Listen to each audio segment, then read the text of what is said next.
Assalamualaikum warahmatullahi wabarakatuh. Selamat pagi. Hari ini saya akan bercakap tentang kajian saya, iaitu kajian penggunaan dialek Negeri Sembilan dalam skrip filem This Is Pilah tahun 2018. Okay, nama saya adalah Muhammad Haikal Ashraf bin Muhammad Hayatuddin. Nombor matrik C17A0114. Penyelidik saya Encik Fairul Adilan bin Hamadun. Okay, yang pertama sekali adalah pengenalan. Okay, dalam kajian ini, pekaji sebenarnya ingin mengkaji tentang penggunaan dialek Negeri Sembilan dalam skrip filem. So, adakah penggunaan dialek itu bersesuaian dengan jalan cerita yang telah dicipta berdasarkan skrip tersebut? So, pekaji juga ingin mengkaji sejauh mana filem yang diterbitkan menggunakan dialog Negeri Sembilan itu tepat ataupun betul berdasarkan makna yang hendak disampaikan. Di samping itu juga, pekaji juga ingin mengkaji tentang penggunaan dialek ni. Bolehkah ia diaplikasikan dalam filem-filem ataupun drama yang akan dihasilkan pada masa akan datang. Maknanya, adakah penggunaan dialek ni boleh digunakan dalam filem-filem pada masa hadapan, ataupun adakah ianya masih lagi relevan, ataupun bolehkah ia ataupun ia senang untuk diaplikasikan, senang untuk ditulis dan diucapkan oleh pelakon-pelakon, dituturkan oleh pelakon. Okey, seterusnya kita akan masuk kepada bab 1. Okey, dalam bab 1 ni ada 7 pecahan. Okey, yang pertama adalah objektif kajian. Yang kedua adalah persoalan kajian. Yang ketiga adalah permasalahan kajian. Okay, yang keempat adalah skop kajian. Kelima, kepentingan bahan rujukan. Dan akhir sekali adalah struktur organisasi kajian tersebut. Okay. Kita akan kaji yang pertama adalah objektif kajian.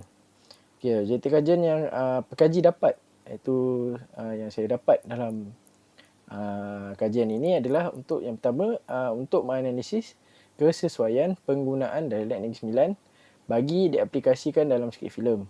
Okey, yang kedua adalah untuk mengenal pasti dialek yang digunakan dalam skrip This Is Pilah 2018 bertepatan dengan maksud penggunaannya. Okey, yang ketiga adalah untuk mengaplikasikan penggunaan dialek Negeri Sembilan dalam projek yang akan dihasilkan. Okey, yang seterusnya adalah permasalahan kajian. Permasalahan kajian ni adalah dia berkait rapat dengan objektif kajian lah. So, permasalahan kajian ni adalah satu masalah yang pengkaji kena pasti dalam kajian tersebut lah. Okay, yang pertama, permasalahan kajian yang pertama adalah penggunaan dialek tidak menepati kesesuaian penggunaan. Okay, yang kedua adalah dialek yang digunakan dalam skrip tidak menepati maksud sebenar perkataan. Yang ketiga adalah kekurangan kajian lepas untuk mengkaji tentang penggunaan dialek dalam skrip filem. Okay, yang pertama sekali, apakah yang dimaksudkan dengan penggunaan dialek tidak menepati kesesuaian penggunaan? Okey, maksudnya di sini adalah kesesuaian penggunaan tu adalah penggunaan dialek ni dia akan memberi masalah kepada kru-kru produksi yang terlibat. Contohnya adalah pelakon. Jika pelakon itu dia tidak berasal daripada, contoh kita ambil daripada dialek Negeri Sembilan, dia tidak berasal daripada Negeri Sembilan, maknanya dia tidak berucap dalam, dia tidak bercakap dalam menggunakan dialek Negeri Sembilan. Dekat situ kita dapat melihat bahawa masalah bertutur dalam dialek Negeri Sembilan ni adalah satu masalah yang utama kepada pelakon tersebut lah.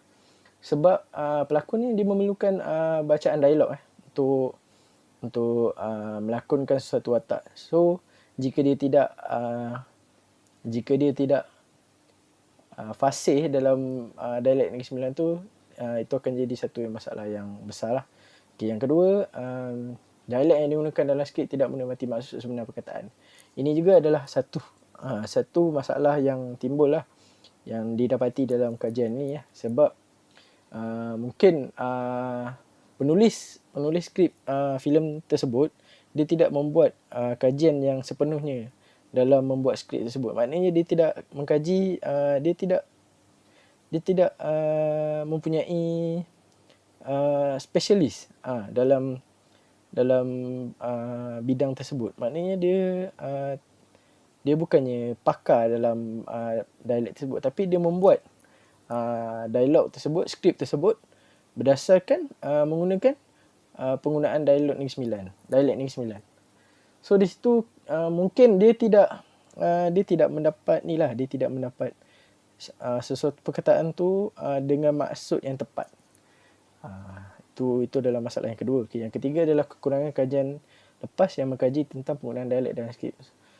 Sepanjang pengkaji membuat kajian ni, satu kelemahan ni adalah dia melihat bahawa kajian penggunaan dialek dalam skrip ni tidak ramai lagi pengkaji-pengkaji, sama ada pengkaji tempatan ataupun barat, membuat kajian tentang penggunaan dialek dalam skrip ni lah.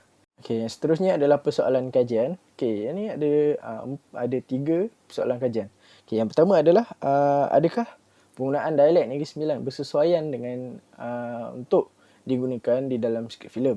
Okey, yang kedua adalah adakah dialek Negeri Sembilan yang digunakan dalam filem This Is Pilah bertepatan dengan maksud yang ingin disampaikan ataupun tidak. Okey, yang ketiga adalah bagaimanakah penggunaan dialek Negeri Sembilan dapat diaplikasikan dalam projek yang akan dibangunkan pada masa hadapan. Okey, yang seterusnya adalah skop kajian. Skop kajian ni meliputi dua skop kajian lah. Yang pertama adalah dialek Negeri Sembilan. So skop kajian ni hanya dikaji berdasarkan dialek Negeri Sembilan saja. Dan yang kedua adalah penggunaan dialek Negeri Sembilan dalam filem This Is Pilah. Okey, ini itu adalah yang kedua lah. Okey, kita masuk pada bab seterusnya, bab 2. Okey, dalam bab 2 ni hanya sedikit saja, lebih kepada teori dan konsep. Okey, yang pertama adalah teori yang didapati dan konsep yang didapati adalah sekali adalah definisi dialek Negeri Sembilan. Okey, yang kedua adalah linguistik bahasa dan yang ketiga adalah dari segi fonologi. Untuk kajian lepas, kita bahagikan kepada 2, iaitu yang pertama adalah kajian pengkaji barat dan yang kedua adalah kajian daripada pengkaji-pengkaji tempatan. Dari situ kita dapat lihatlah sama adakah teori-teori dan kajian-kajian yang telah dibuat oleh pengkaji-pengkaji sebelum ni berdasarkan dialek, penggunaan dialek, fonologi dan sintaksis, bagaimanakah sesebuah ayat tu terbentuk. Di sini kita akan lihat lah. Okey, kita masuk kepada bab 3 iaitu metod yang digunakan. Okey, metod yang digunakan dalam kajian ini adalah melalui kaedah kualitatif.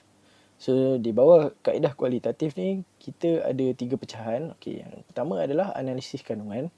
Yang kedua adalah keperpustakaan dan yang ketiga adalah sumber internet.